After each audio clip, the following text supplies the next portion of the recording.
மிதுனம் ராசி அன்பர்களே, இனிய வணக்கம். ஒரு மனிதனின் கண்ணீருக்கும் போராட்டத்திற்கும் காலமே சாட்சி.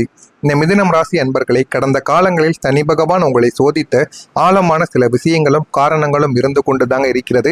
அதெல்லாம் ஏன் நடந்தது, எதற்காக நடந்தது என்பதை ஒன்றன் பின் ஒன்றாக காணலாம்.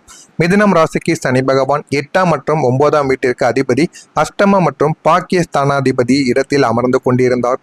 கடந்த காலங்களில் அவர் உங்களுடைய ராசிக்கு 8ஆம் இடமான மகரத்தில் அஷ்டம சனியாகவும் 9ஆம் இடமான கும்பத்தில் இடத்து சனியாகவும் அமர்ந்து உங்களை அக்கு வேறு ஆணிவேராக பிரித்து மேய்ந்து கொண்டிருந்தார். அதனால மட்டுமே தாங்க சனியின் இந்த அசுப பார்வையாலும் குருவின் மறைவு நினைவுகளும் உங்களை உயிருடன் நரகத்தை காண வைத்து ஒரு சில நிகழ்வுகளாக உங்களுடைய வாழ்க்கைக்குள்ள இருந்து கொண்டிருந்தது.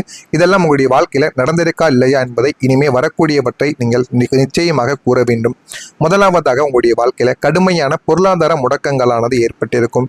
நீங்களே உழைத்து நீங்களே சேர்த்த பணம் உங்களுடைய கைக்கு வராமல் முடங்கி போயிருக்கும். ஆனா அதற்காக நீங்க எவ்வளவோ கடினமான உழைப்புகளையும் கடினமான அளவுக்கு கஷ்டமான ஒரு சில விஷயங்களையும் நீங்க செய்திருப்பீங்க. ஆனா அது உங்களுக்கு மட்டும்தாங்க தெரியும்.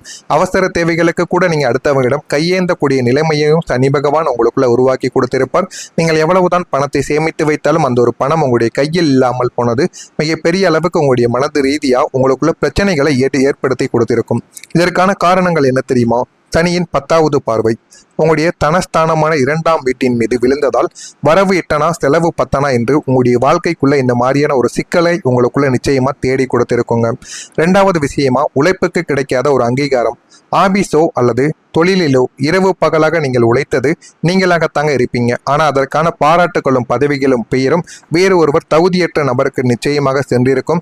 அதுவும் உங்களுக்கு மிகப்பெரிய அளவில் ஒரு கோபத்தையும் நிச்சயமாக ஒரு துரோகத்தையும் உங்களுக்குள்ள ஏற்படுத்தி கொடுத்திருக்கும். உழைத்தது நம்ம, ஆனால் பேர் வாங்கிட்டோம், அங்கீகாரத்தை பெற்றுக்கொண்டு போவது அவர்களாக இருக்கிறார்கள் என்று உங்களுடைய மனதிற்குள் ஒரு கோபம் அந்த ஒரு நாளில் உங்களுக்குள்ள ஏற்பட்டிருக்கும். இதற்கு 8ஆம் அதிபதியாக சனி கர்மஸ்தானத்தை நோக்கியதால் உழைப்பானது உங்களுடைய வாழ்க்கையில உங்களை விட்டு சுரண்டப்பட்டிருக்கும். அந்த ஒரு நேரத்தில் நீங்க மிகவுமே கோபத்திற்கு ஆளாக்கப்பட்டிருப்பீங்க. 3வது விஷயமா, தீராத உடல்நல குறைபாடுகள் மற்றும் மனசோர்வுகளும் உங்களுடைய வாழ்க்கைக்குள்ள ஏற்பட்டிருக்கும். நமக்கு ஏதோ ஆகப்போகிறது என்ற அமானுஷிய பயமும் தூக்கமில்லா இரவுகளும் எலும்பு மூட்டு சார்ந்த வழிகளும் உங்களை இதுவரைக்கும் வாட்டி எடுத்திருக்கும். இதுவும் சனி பகவானின் ஒரு வேலையாகத்தான் உங்களுடைய வாழ்க்கையில இதுவரைக்கும் இருந்து கொண்டேதாங்க இருக்கும். 4வது விஷயமா, சமூகத்தில் விழுந்த அசிங்கமான பழிச்சொற்கள். நீங்கள் செய்யாத தவறுக்கு நீங்களே பொறுப்பேற்க வேண்டிய ஒரு சூழ்நிலைகளும் உங்களுடைய வாழ்க்கைக்குள்ள உருவாகியிருக்கும். இதுவும் உங்களுடைய மனதை அதிகமாக காயப்படுத்தவும் செய்திருக்கும். 4 பேருக்கு முன்னால் உங்களுடைய கௌரவம் குலைந்து தலை குனிந்து நீங்க நின்றிருப்பீங்க. இந்த ஒரு நிகழ்வும் உங்களுடைய வாழ்க்கையில மறக்க முடியாத ஒரு இடத்தை உங்களுக்குள்ள நிச்சயமா ஏற்படுத்தி கொடுத்திருக்கும். இதையும் நீங்கள் நினைத்து அதிகமாகவே அழுந்து புலம்பிக் கொண்டும் இருப்பீங்க. உங்களுடனே இருந்து உங்களுக்கு எதிராக மாறிய 2 நபர்கள் இருப்பாங்க. ஒன்று ரத்தம் பந்தம் அல்லது மிக நெருங்கிய உறவினராக இருக்கலாம். உங்களுடைய வீட்டின் கஷ்ட நஷ்டங்களை அறிந்தும் உங்களுக்கு உதவ போவதாக கூறி உங்களுடைய பலவீனங்களை வெளியில் கொண்டு போய் விட்ட ஒரு நபராக அவர் இருப்பார். இவர் சுயநலத்திற்காகவும் உங்கள் மீது இருந்த தீராத பொறாமையினாலும் உங்களை வீழ்த்த சதி செய்த ஒரு நபராக உங்களுடைய வாழ்க்கையில் இருப்பார். ஆனால் ஆரம்பத்தில் தெரியாது, போக போக நீங்கள் தெரிந்து கொண்டு அந்த ஒரு நபரை நீங்களே விலக்கி விடுவீங்க. 2வது நபர் தோள் மீது கைப்போட்ட துரோக நண்பன் அல்லது தொழிலின் கூட்டாளியாக இருப்பார். மச்சான் நான் இருக்கேன் என்று சொல்லி உங்களுடைய உழைப்பையும் ஐடியாக்களையும் திருடி கொண்டு சமயம் பார்த்து உங்களுக்கு குழிப்பறித்த அந்த ஒரு நபர் உங்களுடைய வாழ்க்கைக்குள்ளே இருந்து கொண்டே தாங்க இருப்பாங்க. பண ஆசையினாலும் உங்களை விட தான் உயர வேண்டும் என்ற ஒரு கர்வத்தினாலும் இதை உங்களுக்கு எதிரியாக அவர் செய்திருப்பார். இதுவும் உங்களுடைய வாழ்க்கைக்குள்ளே இருந்து கொண்டு இது உங்களுக்கு பிரச்சனைக்கு மேல பிரச்சனைகளை கொடுத்து கொண்டே தாங்க இருக்கும். ஆனால் இதெல்லாம் ஏன் நடந்தது, எதற்காக நடந்தது என்று நீங்கள் நாட்கள் போக போக யோசிக்கும் போது உங்களுக்கு தெரியவும் ஆரம்பிக்கும். நான் இதுவரை கூறியது உங்களுடைய வாழ்க்கையில நடந்திருக்கா இல்லையா என்பதை கமெண்ட் வாயிலாக தெரிவியுங்கள். இனிமே வரக்கூடிய நாட்கள் எப்படி இருக்கும் என்பதை அறிந்து கொள்ள மறக்காம நம்முடைய சேனலை சப்ஸ்கிரைப் செய்து வைத்துக் கொள்ளுங்கள். வரக்கூடிய இந்த ஒரு தேதிக்கு பிறகு உங்களுடைய வாழ்க்கையில நல்ல ஒரு மாற்றங்கள் இனிமே நடக்க ஆரம்பிக்கும். இந்த ஒரு தேதிக்கு பிறகு சனி பகவான் தன்னுடைய அசுப வீரியத்தை குறைத்து கொண்டும் உங்களுக்கு நன்மைகளை அளித்து தரப்போகிறார் என்றுதான் கூற வேண்டும். இனி உங்களுடைய வாழ்வில் வசந்த காலமானது வீச ஆரம்பிக்கும். முதல்ல உங்களுடைய கிரகநிலைகள் எப்படி மாறுகிறது என்றால், சூரிய பகவான் 10ஆம் வீட்டிலும் தொழில் உயர்வையும் அரசாங்க ஆதரவையும் உங்களுக்குள்ள தேடி கொடுப்பார். செவ்வாய் பகவான் 11ஆம் வீட்டில் இருப்பதால் பூமி லாபமும் தைரியத்தையும் உங்களுக்குள்ள வெற்றியாக மாற்றுவார். புதன் பகவான் 10ஆம் வீட்டிலும் புதிய கூர்மை புதிய வேலை வாய்ப்பை உங்களுக்குள்ள தேடி கொடுப்பார். சனி பகவான் 9ஆம் வீட்டில் அமைய போகிறார். இது ஒரு பாக்கிய ஸ்தானமாக மாறிவிடும். பாக்கிய சனி தர்ம கர்மாதிபதி யோகத்தையும் உங்களுக்குள்ள தேடி கொடுக்கும். அதனால போதுமான அளவுக்கு வாழ்க்கையில நீங்க வெற்றி பெறுவதற்கான யோகமும் உங்களுடைய வாழ்க்கைக்குள்ள நிச்சயமா கிடைக்கவும் செய்யும். இந்த சனி பகவானின் தாக்கம் குறைவதால் ஏற்படக்கூடிய 5 புதிய மாற்றங்கள் என்ன தெரியுமா? முடங்கிய பணப்புழக்கம் உங்களுடைய வாழ்க்கையில சீரானதாக மாற ஆரம்பிக்கும். வராத என்று கைவிட்ட கடன்கள் அனைத்துமே உங்களுக்கு வசூலாக ஆரம்பிக்கும். உங்களுக்குன்னு இருந்த கடன் பிரச்சனைகளும் இந்த ஒரு நாளில் தீரவும் ஆரம்பிக்கும். புதிய வருமான வழிகள் உங்களுக்குள்ள பிறந்து வாழ்க்கையை நல்ல ஒரு நிலைமைக்கு மாறிவிடும். தொழிலில் அசுர வளர்ச்சி உங்களுக்குள்ள கிடைக்கும். புதிய ஆர்டர்களும் கௌரவமான பதவி உயர்வும் உங்களை தன்னாலேயே தேடி வந்து ஆரம்பிக்கும். இதனால போதுமான அளவுக்கு வாழ்க்கையில நல்ல ஒரு நிலைமைக்கு நீங்க வர ஆரம்பிப்பீங்க. உங்களை மட்டம் தட்டிய முதலாளி உங்களை மதிக்க தொடங்குவாங்க. உங்களுக்குன்னு ஒரு மரியாதையானது உங்களை சுற்றி இருப்பவர்கள் இடத்திலிருந்து உங்களுக்கு நிச்சயமாக கிடைக்கவும் ஆரம்பிக்கும். ஆரோக்கியத்தில் ஒரு மேம்பாடானது உங்களுக்குள்ள கிடைக்கும். நீண்ட நாள் படுக்கையில் இருந்தவர்கள் கூட எழுந்து நடக்க ஆரம்பிப்பாங்க. மன அழுத்தம் நீங்கி ஆழமான நிம்மதியான தூக்கங்கள் உங்களுக்குள்ள வந்துவிடும். இந்த ஒரு நேரத்துல மன நிம்மதியும் உங்களுக்குள்ள நிச்சயமா தேடியும் கொடுக்குங்க. வழக்குகள்ல மகா வெற்றி உங்களுக்கு கிடைக்கும். சொத்து தகராறுகள் நீண்ட ஆண்டுகளாக இழுத்து கொண்டே போய்கொண்டிருந்தது என்றால் உங்களுக்கு வரவேண்டிய சொத்து இந்த ஒரு நேரத்தில் உங்களுக்கு நிச்சயமாக கிடைத்துவிடும். கோர்ட்டில் இருக்கக்கூடிய கேஸுகளும் உங்களுக்கு சாதகமாக முடிவுக்கும் வந்துவிடும். சமூகத்தில் ஒரு அங்கீகாரங்கள் உங்களுக்குள்ள கிடைக்கும்.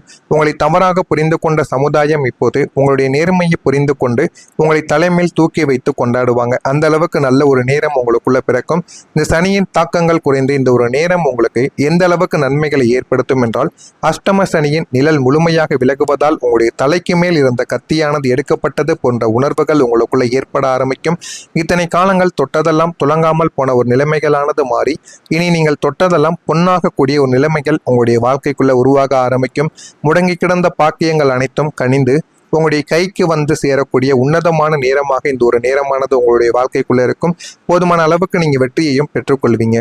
சனி பகவான் கூறக்கூடிய வார்த்தைகள் உங்களுடைய வாழ்க்கையில எதுவாக தெரியுமா இருக்கும்? உங்களின் கடுமையான கர்ம வினைகளை கழித்த சனி பகவான் இந்த ஒரு தேதிக்கு பிறகு உங்களுடைய கைகளை பிடித்து கொண்டே உதைக்கக்கூடிய வார்த்தைகள் இதுவாகத்தான் இருக்கும். மகனே மகளே, இத்தனை காலங்கள் நீ பட்ட துயரங்கள் நான் அறிந்தேன். உன்னை சோதித்தது உன்னை அழிப்பதற்காக கிடையாது என்பதை முதல்ல நீங்க புரிந்து கொள்ள வேண்டும்.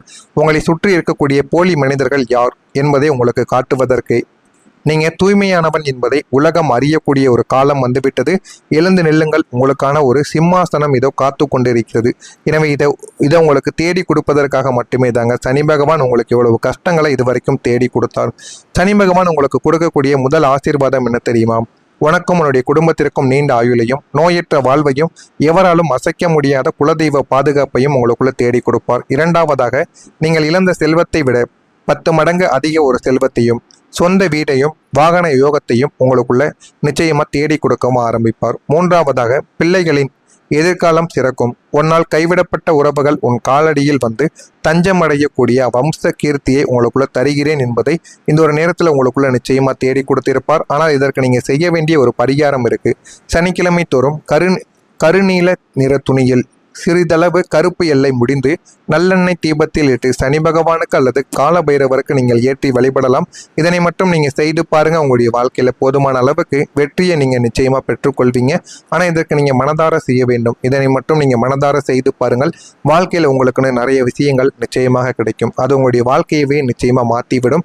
இதெல்லாம் உங்களுடைய வாழ்க்கையில நடக்கிறதா இல்லையா என்பதை மட்டும் நீங்கள் கவனமாக பார்த்து தெரிந்து கொள்ளுங்கள். மறக்காம நம்முடைய சேனலை சப்ஸ்கிரைப் செய்து வைத்துக் கொள்ளுங்கள். நல்லது நினையுங்கள். உங்களுடைய வாழ்க்கையிலும் நல்லது மட்டுமே நடக்கும். நன்றி, வணக்கம். உங்களுக்குன்னு ஏதேனும் கேள்விகள் சந்தேகங்கள் இருந்தால் அதனையும் கேளுங்கள். அதற்கும் நான் பதிலை கொடுக்கிறேன். நன்றி. இந்த ஒரு நேரத்தில் உங்களுக்குள்ள நிச்சயமா தேடி கொடுத்திருப்பார். ஆனால் இதற்கு நீங்க செய்ய வேண்டிய ஒரு பரிகாரம் இருக்கு. சனிக்கிழமை தோறும் கருநீல நிற துணியில் சிறிதளவு கருப்பு எல்லை முடிந்து நல்லெண்ணெய் தீபத்தில் இட்டு சனி பகவானுக்கு அல்லது கால பைரவருக்கு நீங்கள் ஏற்றி வழிபடலாம். இதனை மட்டும் நீங்க செய்து பாருங்க. உங்களுடைய வாழ்க்கையில போதுமான அளவுக்கு வெற்றியை நீங்க நிச்சயமா பெற்றுக்கொள்வீங்க. ஆனா இதற்கு நீங்க மனதார செய்ய வேண்டும். இதனை மட்டும் நீங்க மனதார செய்து பாருங்கள். வாழ்க்கையில உங்களுக்குன்னு நிறைய விஷயங்கள் நிச்சயமாக கிடைக்கும். அது உங்களுடைய வாழ்க்கையவே நிச்சயமா மாற்றிவிடும். இதெல்லாம் உங்களுடைய வாழ்க்கையில நடக்கிறதா இல்லையா என்பதை மட்டும் நீங்கள் கவனமாக பார்த்து தெரிந்து கொள்ளுங்கள். மறக்காம நம்முடைய சேனலை சப்ஸ்கிரைப் செய்து வைத்து